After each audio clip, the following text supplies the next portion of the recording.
Hello, Dominic from Human Resources here. In this video I wanted to talk about some of the challenges faced by new managers. There are four main areas I want to talk about in this video. The first one is don't rush as a new manager, use team discussions, resolve differences constructively, hire the best people. So those are 4 points we're just going to talk about briefly in this video. Now I think many of us would have seen a new manager who marches in thinking that they know everything, they make a lot of changes very quickly, and they don't really take the time to get all the facts or to get feedback on what's gone on in the past. And an example of a piece of information you could miss with this approach is that one of the people now working for you actually applied for the job that you're now in. Now that's a very important point to understand, and it's something you could miss if you just rush in there without getting any information from the people who are already there. Now these kind of actions can often lead to resentment and to mistrust.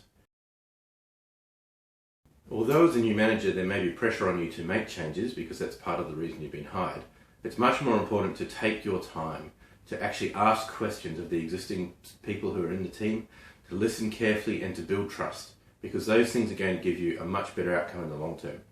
Also, find out what has and hasn't worked in the past. Like usually there are other attempts to make changes, and it's important to learn from those before you go making your own. Also to think about the impact of each decision that you are considering, and to think about the possible outcomes before you actually make a decision. Also, make constructive changes slowly once you're sure that they aren't actually needed. That gives you time to actually get feedback and to see the response, to analyse any resistance there might be, and it helps you to make sure that you're doing things in a staggered and progressive way, which is much more likely to bring success in the long term. An underestimated tool for a new manager is actually team discussions. Now, some decisions are obviously much more important than others. It's important that you carefully evaluate which are going to be permanent, difficult to reverse, have high upfront expenditure or large ongoing costs. So employing a new staff member is a good example. You've got their salary, then you've got benefits like annual leave and so forth. So over time, those things are quite large costs. Also, any issues which might put the company at financial or legal risk. Those are all important decisions.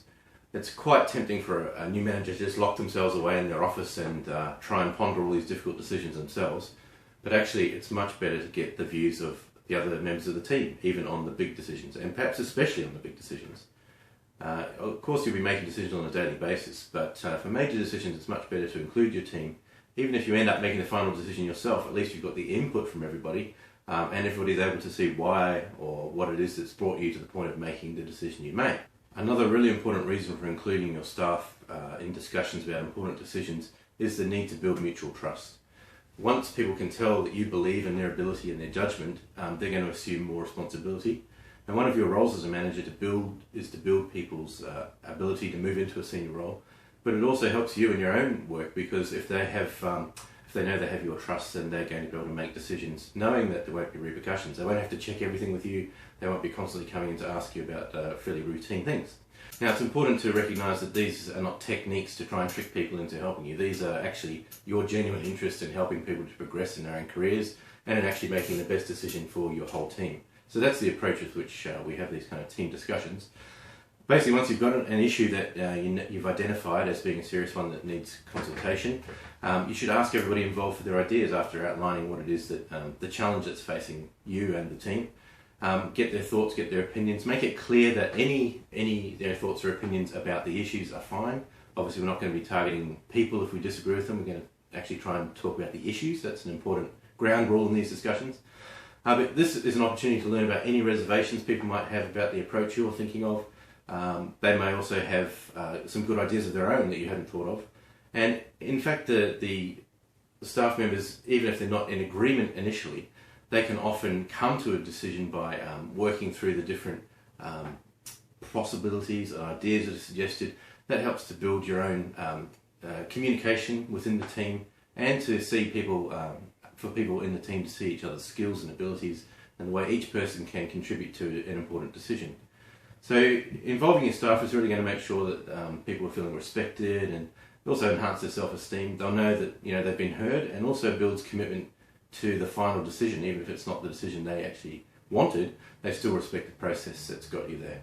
So there's a good chance that people will commit to whatever decision is made if they've had the opportunity to be heard and you've given reasons as to why you've gone with the particular decision you've gone with.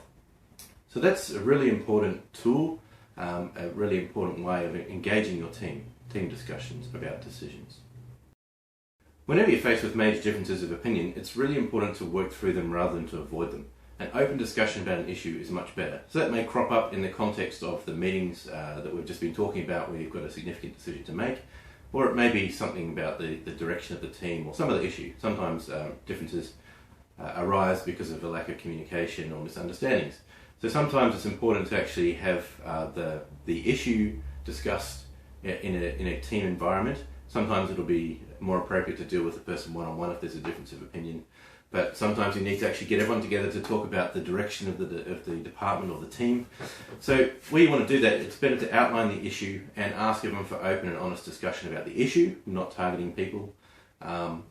Delving into each opinion until everyone has had a chance to put their view and everyone's got a clear understanding of the various points of view that there are in the room. The benefits of raising an issue in this particular way is that people can sometimes change their view, and so you end up with a consensus as to what should be done. So that's obviously a really good outcome. The discussion of differing views can actually lead to innovation. So someone puts forward an idea and everyone actually works on a solution which is going to be the best solution for everybody. Also, people are more committed to implementing whatever the outcome of the meeting is or the decision. This avoids resentment and costs in time and money in the long run when people don't actually support a decision and just work against it behind the scenes. The interplay also between the parties, between the people in your team, actually helps to strengthen cooperation and support in the long run, because people can feel that they can approach each other outside of that meeting context and knowing that their views will be respected and even if disagreed with, they're not going to be personally attacked. These are really important ways of building trust and communication in the team. So resolving differences in this way is a really important thing to be aware of, whether it be around a major decision or about something else that's related to your workplace. The main thing is that when team members enjoy mutual trust, respect and support, they can recognise that some problems aren't as serious as they think they are, they can resolve some problems for themselves, they stick to the more important issues, and they tend to lower the defensive behaviours and protecting one's ego that can be really destructive in the workplace. If you're a new manager, sometimes that's one of the biggest issues. You've got people all trying to position themselves, and one of the ways of resolving that is actually to have an open discussion about any issues that crop up, and to actually help each other to understand that everyone's got something to contribute to the team, and they can each improve in whatever way they want to personally to try and progress their careers. The last point I wanted to discuss in this brief video on tips and traps for new managers is hiring the right people and the best people. Hiring the right people into the right jobs is perhaps the most important duty a manager can have, because otherwise the department ends up being dragged down by the weakest link or the weakest person in the team. It's most important to hire the best people into the key positions, people who can have the knowledge, skills and abilities that you need. The top 20% are better. They might cost you more in terms of time to find them, they might cost you more in terms of money to offer them, to attract them, but in the end you're much better off with a skillful person who's able to take responsibility, to learn the job quickly and to actually manage themselves to a larger extent. Otherwise you end up with some person knocking at your door all the time, looking for assistance and needing more time to train them. So often the top 20% are the best people to hire into a position. They offer you the best chance for success, which means lower turnover costs and fewer headaches in the long run. So just keep that in the back of your mind whenever you're making hiring decisions, that these factors are really important in the long term. Short term might be better to get someone cheaper, long term you'd be better off with a better person. So they're the kind of four key things I wanted to talk about in this video. If you need any specific advice, you can look at my free blog or contact me through my consulting service on the website below, ethicos.com.au. Thanks very much for watching, and I hope that that's been helpful.